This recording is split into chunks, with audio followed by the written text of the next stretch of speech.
You see, there is something very curious happening right now, and most people haven't noticed it yet. The ones who have awakened, the ones who have begun to see through the game, are simply vanishing. Not with drama, not with announcements, not with manifestos. They are just quietly stepping back, fading into the edges, choosing silence over the noise. And if you have felt this pull yourself, if you have been wondering why you can no longer stand the conversations, the parties, the performances, then what I am about to tell you may bring you great relief, because this withdrawal is not a sickness. It is not antisocial behavior. It is actually the most natural thing in the world when someone wakes up. Let me explain what I mean by waking up. I am not talking about reading a few books on philosophy or having a nice idea about oneness. I am talking about that moment when the veil drops, and you see that almost everything people are doing is a kind of sleepwalking. They are playing roles, repeating lines, moving through routines, all while completely unaware that they are asleep. Now, when you're asleep yourself, this is no problem. You fit right in. You can have conversations about nothing and feel perfectly fine. You can worry about what other people think and believe that matters. You can chase after things that have no real substance and call it success. But the moment you wake up, the moment you really see what is happening, everything changes. Suddenly you are like a person who has walked out of a movie theater into the bright daylight. And when you try to go back into the theater, when you try to sit down and watch the flickering images on the screen again, you cannot do it because you know it is just light and shadow. You know it is not real. This is what is happening to awakening people right now. They are finding that they can no longer participate in the collective dream. Not because they are superior or enlightened or better than anyone else, but because their nervous system simply cannot tolerate it anymore. You see, society operates on a kind of agreement. An agreement to pretend that the roles we play are who we really are. To pretend that the opinions we hold are actually ours, and not something we absorb from the atmosphere. To pretend that all this urgency and seriousness and striving is leading somewhere important, and everyone must participate in this pretending for it to work. It is like a play where all the actors must stay in character, but when someone wakes up they break character. They forget their lines. They start looking directly at the audience, and this makes everyone very uncomfortable, because the awakened person can see what is really going on. They can see the fear beneath the confidence. They can see the emptiness beneath the busyness. They can see that most of what people are fighting about has nothing to do with what they think they are fighting about. When someone points at another group and says those people are the problem, the awakened person sees that this is just a way of avoiding one's own darkness. When someone posts their outrage on the public square, the awakened person sees that this is just unconscious material seeking a target. When society divides itself into us and them, the awakened person sees that both sides are shadows boxing with each other. And once you see this, you cannot unsee it. You cannot go back to taking it all seriously. You cannot participate in the blame and the judgment and the righteous anger, because you understand that it is all just one big projection, one massive game of pointing at others to avoid looking at ourselves. So what does the awakened person do? They withdraw, not because they hate people, but because staying in the game requires them to betray what they have seen. Every conversation requires them to pretend they do not see what they see. Every social gathering requires them to perform a version of themselves that no longer exists. Every interaction asks them to be less than they have become. And eventually the soul says enough. Stop pretending. Stop performing. Stop translating your depth into shallow terms just to maintain belonging. Go where you can breathe. Now I want to be very clear about something. This is not spiritual bypassing. This is not running away from responsibility. This is not some kind of escapism where you go hide in a cave because life is too hard. No, this is something else entirely. This is the recognition that staying in unconscious environments actually damages consciousness.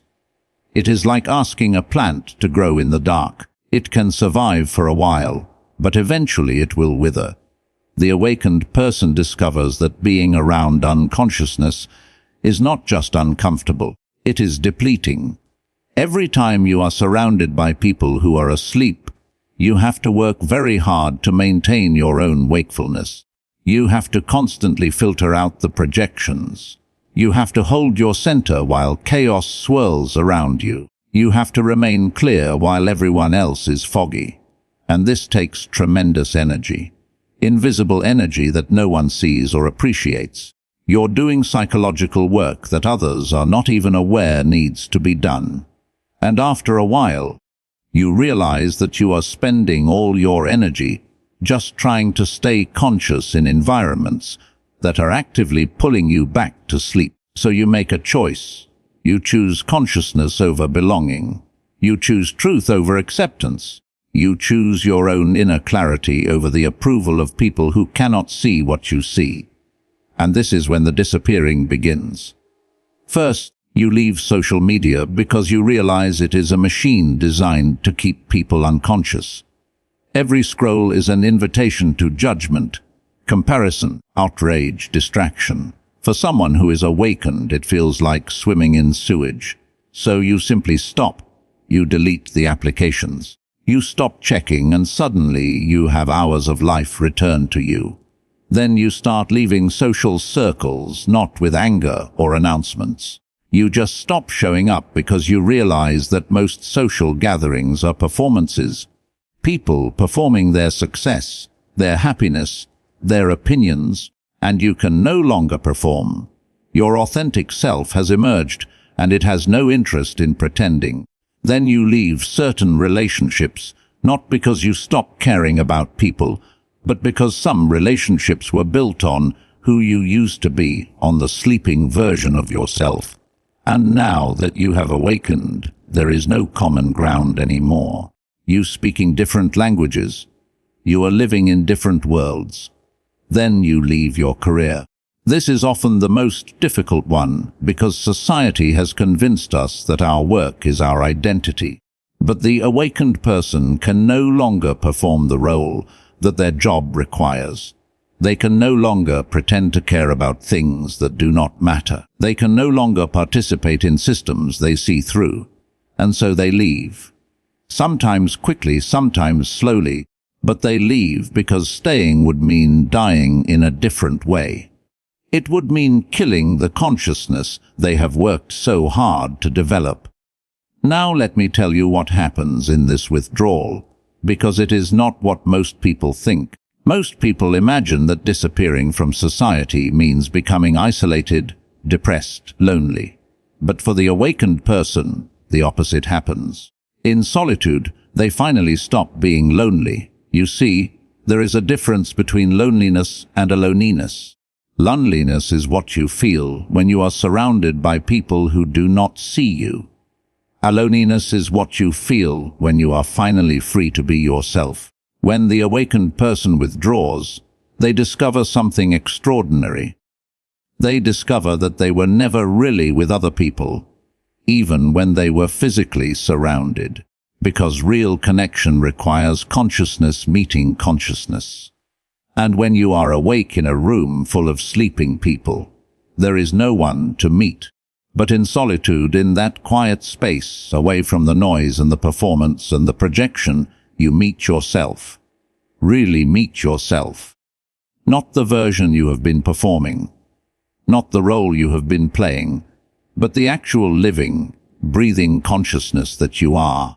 And this is not lonely, this is coming home. In this space, you can finally hear your own thoughts, without the constant interference of other people's opinions. You can finally feel your own feelings without absorbing everyone else's emotions. You can finally discover what you actually want, what you actually believe, who you actually are. This is what I call the hermit phase, and it is absolutely necessary for anyone who is awakening. You cannot transform while maintaining all your old connections and commitments. You cannot become a butterfly while still living as a caterpillar. There must be a withdrawal, a cocooning, a time of deep internal work. And during this time, the awakened person is not escaping. They are integrating. They are processing all the unconsciousness they have absorbed over the years. They are healing the wounds that came from pretending to be someone they were not. They are developing the strength to stand in their truth, even when everyone around them is still asleep. This is hard work, much harder than staying asleep, because when you are awake, you can no longer blame others for your suffering. You can no longer project your darkness onto convenient targets. You can no longer avoid your own depths by staying busy and distracted. You must face everything, all the fear, all the pain, all the ugliness that you have been avoiding. And you must do this alone because no one else can do it for you. But here is the beautiful thing. Once you have done this work, once you have integrated your shadow and found your authentic self, you are no longer dependent on others for your sense of reality. You are no longer looking for approval or validation or belonging. You have found something much more valuable. You have found yourself. And from this place, if you choose to return to society, you return differently. Not to participate in the unconsciousness, but to offer something else, a different frequency, a different possibility. You become what I call a border dweller, someone who lives on the edge between the sleeping world and the awakened world. You are present but not absorbed, available but not dependent, engaged but not entangled. You might work with individuals who are beginning to wake up. You might create art that speaks to the depths. You might write words that serve as maps for other disappearing souls. You might simply live your life in such an authentic way that others begin to wonder if there is another way to be. But you never return to the mainstream. You cannot, because once you have tasted consciousness, you cannot go back to sleep. Once you have touched your authentic self, you cannot go back to performing a role. Once you have seen through the game, you cannot pretend it is real. Now, I know what some of you are thinking. Is this not selfish? Should we not stay engaged and try to help wake others up? Should we not work to change the system from within? And here is what I want to say to that. You cannot give what you do not have. If you have not fully awakened yourself, if you have not done your own inner work, if you have not integrated your own shadow, then you have nothing real to offer others. You will just be one more sleeping person trying to wake up other sleeping people. You will just be projecting your own unconsciousness while claiming to be enlightened. You will just be spreading more confusion while thinking you are bringing clarity. No, the most loving thing you can do is to awaken fully yourself, to do the deep work of integration, to become genuinely conscious. And then from that place of real awakening, you can be available to others who are ready. Understand this. Most people are not ready. Most people do not want to wake up. They want to keep dreaming their dreams, playing their games, performing their roles. And that is perfectly fine. That is their right. Your job is not to wake them up. Your job is to wake up yourself, and then to be available quietly, gently, without force or evangelism. For those who are beginning to stir in their sleep, this is why the awakened are disappearing. They are going where they can be real, where they can breathe, where they can continue developing their consciousness without constantly having to defend it, or explain it, or dim it to make others comfortable. They are finding each other in small circles in quiet spaces on the margins. They are creating little pockets of consciousness in a sea of sleep. They are building alternative ways of living that do not require them to betray themselves. And this is not abandonment. This is actually the most responsible thing they can do, because the collective does not need more people participating in its unconsciousness. It needs people who have done the hard work of waking up. It needs living examples of another way to be. It needs individuals who have found their authentic selves. So if you are feeling the pull to disappear, if you are finding it harder and harder to participate in normal society, if you are losing interest in the games and the performances and the noise, then listen to that pull. It is your soul calling you home. It is your consciousness asking for the space it needs to fully emerge. Do not fight it. Do not feel guilty about it. Do not try to force yourself to stay engaged with things that drain you. Give yourself permission to withdraw. Give yourself permission to be alone. Give yourself permission to disappear for a while. This is not permanent. You will return when you are ready, but you will return as someone different, someone whole, someone authentic, someone who can offer real consciousness rather than just more unconscious performance. And in the meantime, use your solitude well. Do the inner work. Integrate your shadow. Find your authentic self. Develop your consciousness, because this is what the world actually needs. Not more people pretending to be awake, but people who have genuinely awakened. The spiritually awake are disappearing because they must. Because consciousness cannot develop in unconscious environments. Because authenticity cannot emerge while performing a role. Because truth cannot be found while participating in collective lies. So let them go. Or rather, if you are one of them, let yourself go. Withdraw without guilt. Disappear without apology. Be alone without loneliness. And trust that you are following an ancient pattern, a necessary pattern. The pattern that every awakening person must follow. The caterpillar must dissolve in the cocoon before it can become the butterfly. The seed must break apart in the dark soil before it can become the tree. The awakened person must withdraw from society before they can return with something real to offer. This is not the end. This is the beginning of genuine consciousness in a world that desperately needs it. But that consciousness must be developed in solitude before it can be shared in community. So disappear if you must, and know that in your disappearing, you are actually preparing something. Something the sleeping world cannot yet see. Something it will need when it begins to wake up. You are not abandoning anyone. You are pioneering. You are arguing ahead to prepare the way. You are becoming what others will eventually need you to be. And that is the most loving thing you can possibly